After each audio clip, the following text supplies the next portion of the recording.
Tere tulemast kõigile, kes puutuvad igapäevaselt kokku rahaga ja kes soovivad oma rahalist seisu parandada.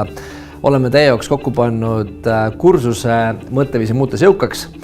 Mina olen Vallo Arumäe ja minu enda rahalise hariduse teekond sai alguse aastal 2005, kui minu kätte sattus selline raamat, mille nimi on Rikas isa, vaene isa, Robert Kiyosaki poolt. Ja kui ma selle raamatu läbi lugesin, siis ma sain aru sellest, et mul on võimalik tegelikult oma elus igapäevaselt rahaasju palju paremini korraldada ja mul ei ole vaja selleks küsida nõu teiste käest, vaid mul on vaja lihtsalt sellest teemast rohkem aru saada.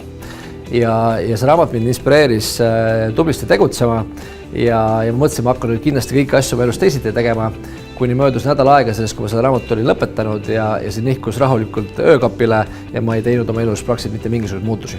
Et võib-olla sa tunned ennast selles loos ära, aga minu jaoks siis jätkus see teema alles 3 aastat hiljem, kui aastal 2008 ma siis võtsin selle raamatu uuesti kätte, tuletasin neid teemasid meelde ja astusin esimese sammu ehk leidsin siis keskkonna, leidsin inimesed, kes nende samade teemadega tegelesid ja sealt sai siis tegelikult see teekond minu jaoks alguse.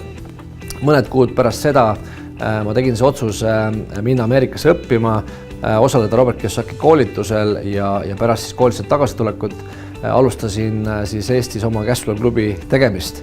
Ja möödus siis 3 aastat, kui ma selles keskkonnas iganädalaselt viibisin ja ma hakkasin ka neid õppetunde siis iga kuiselt ellu viima, kuni siis lõpuks aastal 2010, ehk siis 3 aastat pärast selle algust ma tegin otsuse palgatööst loobuda.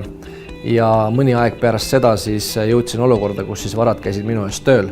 Nii et me räägime seal kursusel ka reaalsetest teadmistest, mis tegelikult on mind ennast aidanud ja mis võiksid ka sind aidata oma igapäevast rahalist seisu parandada. Nii et kohtume kursusel.